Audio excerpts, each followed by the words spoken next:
Oh,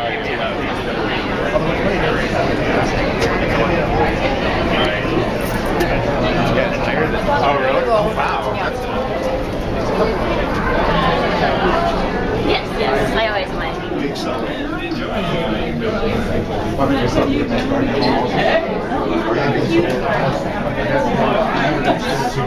Hey, Andy. Super pretty up here.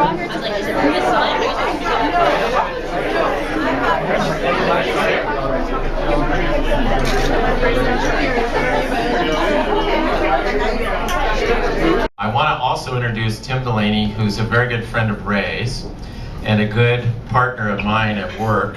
We've done Disneyland Paris and a million other things together.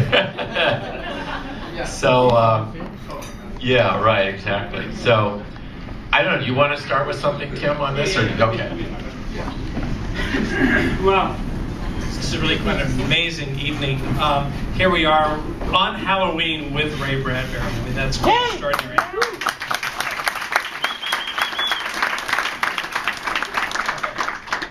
It is not often that you get an opportunity to share an evening with a man who's created an American icon for an American holiday. The Halloween tree, everywhere you go, you're beginning to see more trees and jack-o'-lanterns together in this time of the season. So we're really excited about that. The other thing too is that, you know, we are all familiar with, you know, all the stories of Ray, and I think that what we can do is we owe him a kind of a round of applause for thinking about that he has won the Pulitzer Prize for a lifetime of achievement for entertaining people throughout the world. So let's.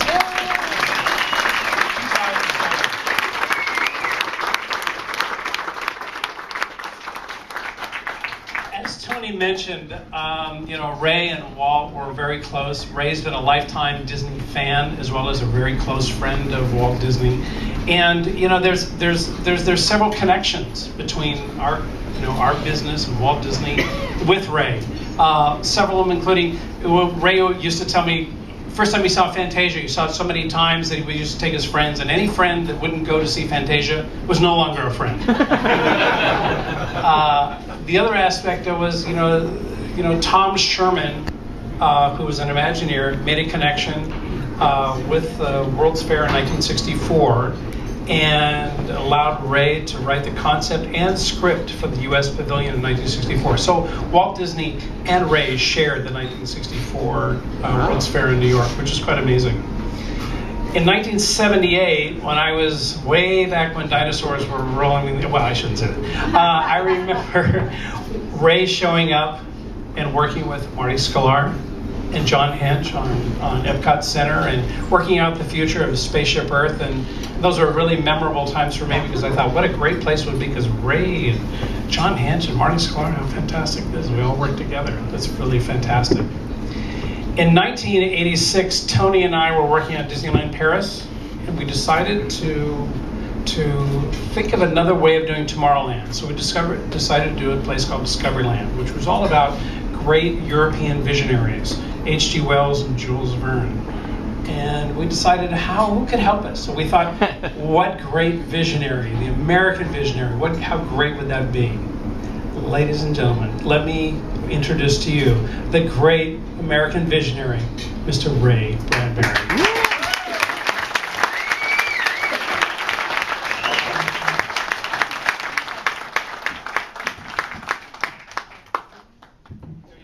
Just like that? Yes. Jesus God, I got a 2-hour lecture here.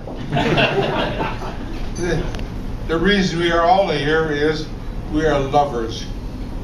We are lovers. There are a lot of films being made today. The Academy Awards last February were terrible, weren't they? Awful films made by people who didn't like being alive. I'm very lucky. I remember being born. I was on a French program with some French psychiatrists a couple of years ago, and they said, Monsieur Bradbury, you do not remember being born. I said, yes, I do. They said, no, Monsieur Bradbury, you do not remember being born. I said, were you there? So I remember being born when I was 3 years old, I saw Lon Chaney in The Hunchback of Notre Dame. When I saw him in the Phantom of the Opera when I was 6. I saw the dinosaur films, The Lost World, when I was 7. I fell in love with a lot of things, and all of you are here tonight. I was just talking to some of you. I know that you fell in love with a lot of the things that led you up here to be with me. When I was 9 years old, I saw the skeleton dance in a local theater in Waukegan. I didn't go home. My father had to come find me and drag me out of the theater because I saw him 3 times that day. And I sat through some terrible films with Adolphe Menchou, you know. How could you do that? Well, so anyway, I did a new score for Fantasia over at the studio about 12 years ago.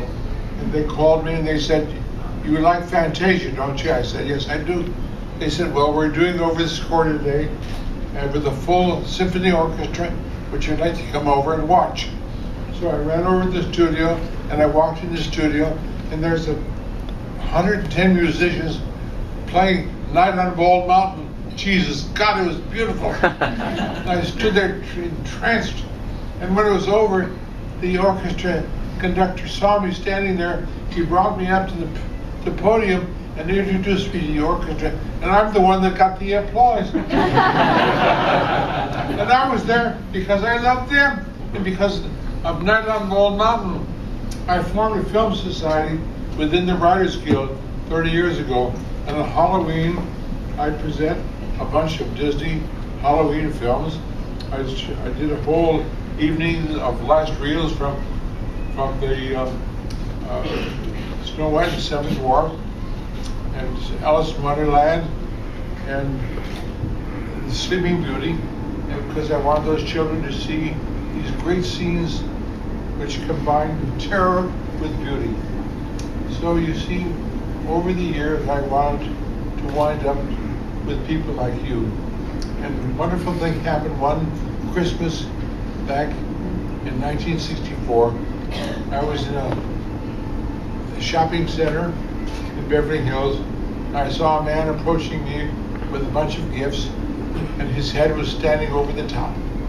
And I said, "My God, that's Walt Disney. That's my hero." So I ran over to him. I said, "Mr. Disney?" He said, "Yes." I said, "My name is Ray Bradbury." He said, "I know your books." I said, "Oh my God, that's wonderful." He said, "Why?" I said, "Because someday soon I want to buy you lunch." And he said, "Tomorrow?" How about that? When was the last time anyone ever said tomorrow to you? They're always saying next week, next month, next year. But the next day, I was in Disney's office having soup and sandwiches with Walt, and we babbled like children. That's the great thing. And I knew that I met a lover that loved life as much as I did. So over a period of time, and about a year later, having lunch with Walt, he said, "You know, Rick, you've been so protective of us. What can we do for you?" I said, "Walt, open the vaults." So he picked up the phone and said, "Open the vaults." I'm sending Ray over. So I ran over to the vaults and I staggered out with 18 pounds of animation cells. I still got them all at home. What a gift that was. Things from the Sleeping Beauty and Snow White. Incredible. Alice in Wonderland. So you see, we've all been involved with doing things that we love. I've made 3 decent films in my life. One was Moby Dick, but the other was the wonderful ice cream soup, which I made for Disney. And Something Wicked This Week Comes. And I wound up, the thing happened with Something Wicked when they made the film. The first version didn't work. We had a preview, and the audience were dead silent. And my daughters called me the next day and said, "Ray, what's going to happen next?" I said, "I'm waiting for the Disney people to call me." So the next day, Ron Miller called me and said, will you come to the studio? And I went to the studio and I walked in and Ron Miller said, I hope you're not going to say I told you so. I said, look, there's no time for that. Rebuild the sets, rehire the actors, I'll do the narration, get a new composer because you need a new score. Let me edit the last reel of the film because it's hilarious. And I took over and I became the director of something with Disney comes. I didn't intend that, but that's how it happened. And by God, the final film came out, and I'm proud to say that my name is on that film with you people. And tonight is one of the greatest nights ever in my life because I went to the Disney studio for the first time back in 1957. It had been open for about a year and a half. But who did I go with? Charles Lawton. I went to Disneyland for the first time with Charles Lawton. He took me up the Peter Pan ride, and we flew over London. I looked down at the Houses of Parliament and Big Ben, and then Charles Lawton walked down through Disneyland with me, and the crowd parted, and we went to Jungle Ride, and when he got on the Jungle Ride, he turned into Captain Bligh.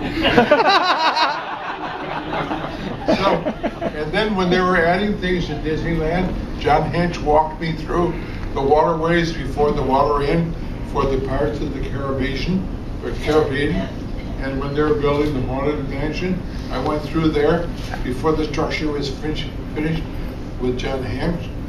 And way back, Walt showed me the robot of Abraham Lincoln, and I turned to him and I said, don't you think it would be terrible if someday someone named Booth ran in Disneyland and shot the robot? And Walt said, write it.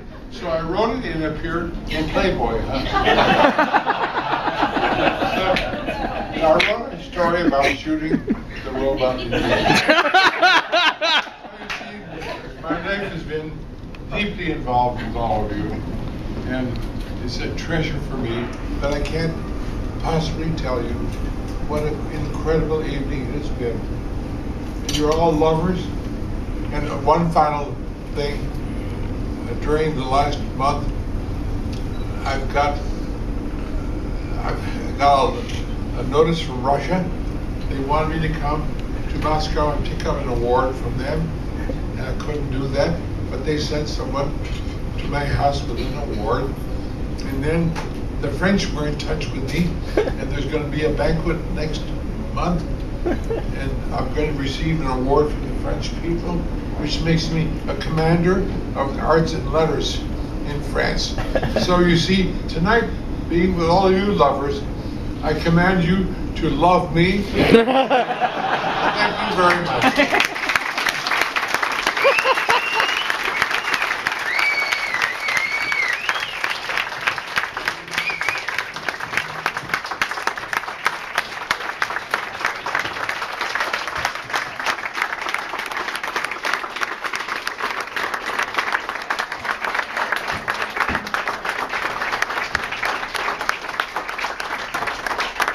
I was going to ask you a whole lot of questions, but you answered everything. I don't know what more to say. But the Halloween tree and Ray Bradbury tonight has just begun, and we have a real special treat for everyone. We're going to give you all a copy of Ray's book, which he graciously signed for everybody. And then we're going to head on out to Frontierland in the center of town. We're all going to gather in the town square. And Mr. Bradbury is going to light the official Halloween tree that will always be a part from now and forever at Disneyland. Oh my God. That's amazing.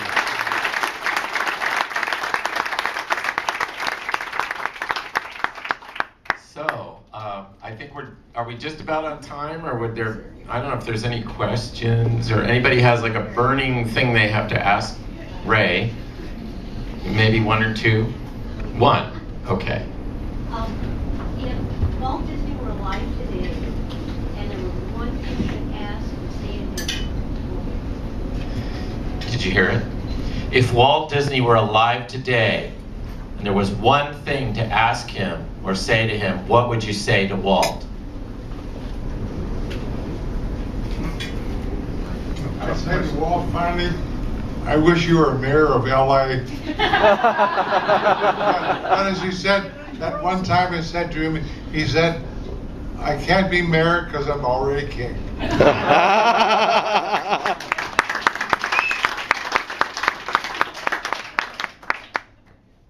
Anyone else? So Tony asked him about getting down to Tonight, on the Santa Ana Freeway, I understand you had a nice slow journey from from West LA. What if we had built a monorail to get you here sooner? What's that question? I said, coming to Disneyland tonight, Yeah. I understand you spent a lot of time on the freeway. Yeah. How about a monorail from LA to Disneyland?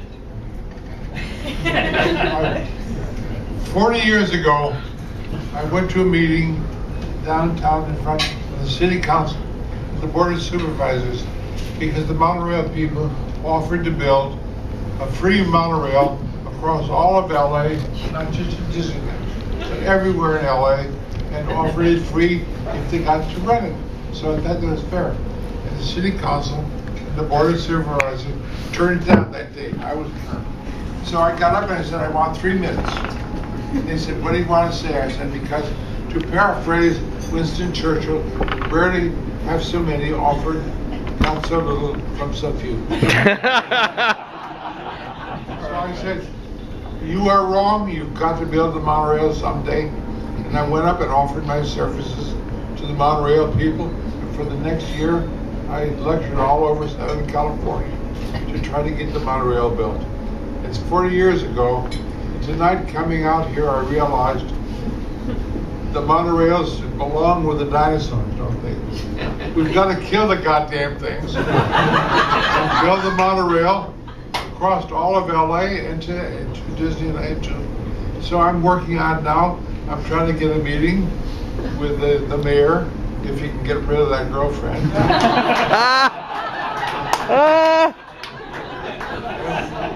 We'll have more meetings. In the meantime, I'm redesigning Hollywood Boulevard because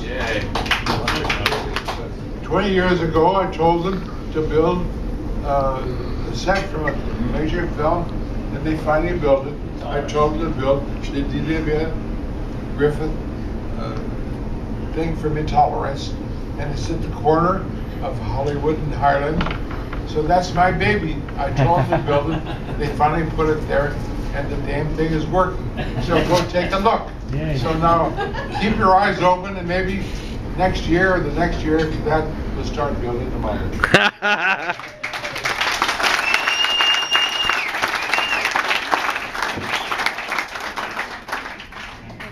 Okay, one more. I would like to know what it was that you loved most about Laurel and Hardy. What did you love most about Laurel and Hardy?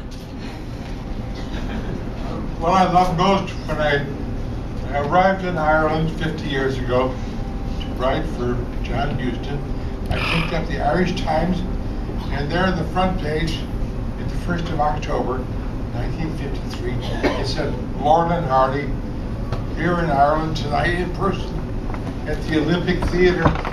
And I turned to my wife and I said, my God, I've got to go down and see them. I love them madly.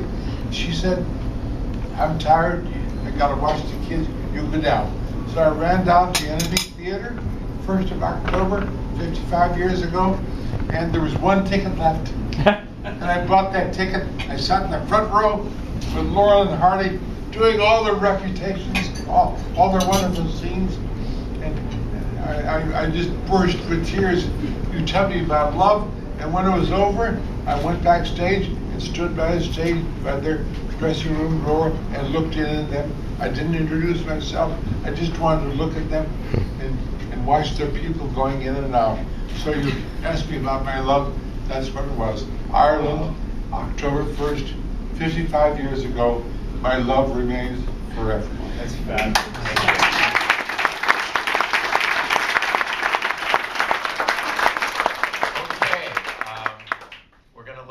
friends out there to help you get to the next part of tonight's event. And thank you all for part one here. And on we go to the next. And it should be a real spectacle. I think you're going to enjoy it. This is for you. Your logo fell off your pocket.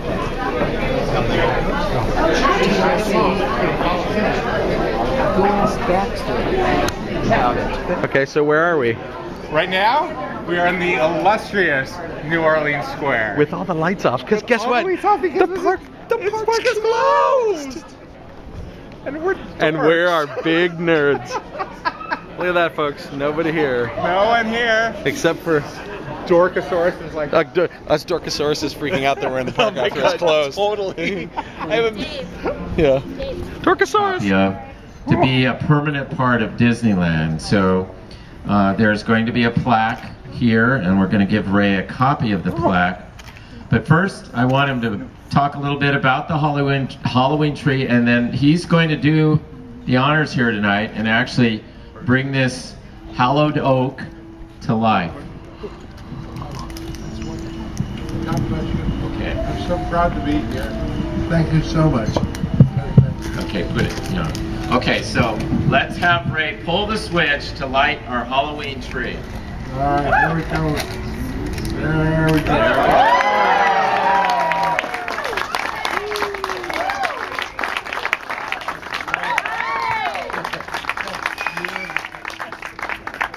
Oh God, that's great. Okay, I want to read the plaque here. This is for Disneyland, and we'll have it permanently mounted here. On the night of Halloween 2007, this stately oak officially became the Halloween tree, realizing famed author Ray Bradbury's dream of having his symbol for the holiday become a permanent part of Disneyland. Congratulations, and that's your copy.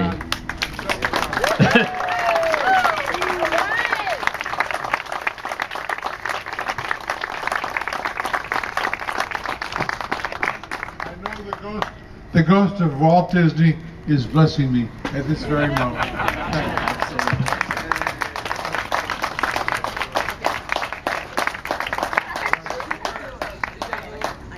That's great.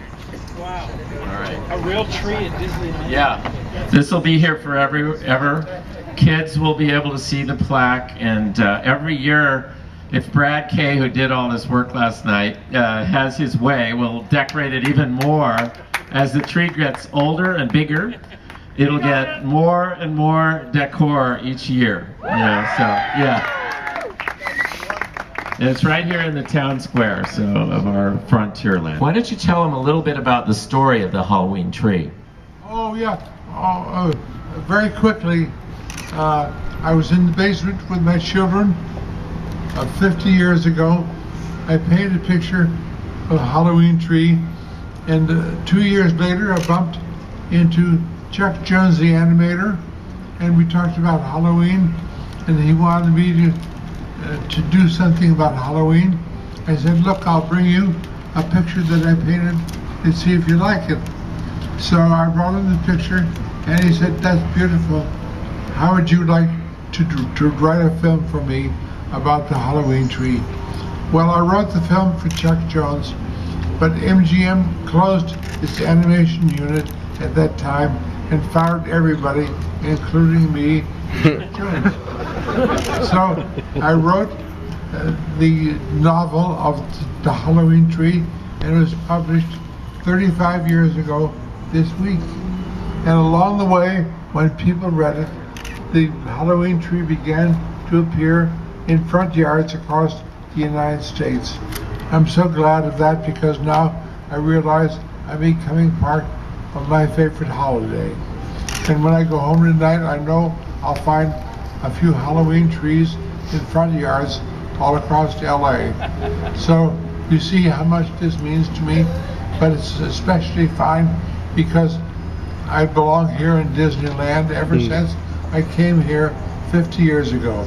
I'm glad I'm going to be a permanent part of the spirit of Halloween and Disney. Thank you. Wow. A big cheer to the father of Halloween. Yeah.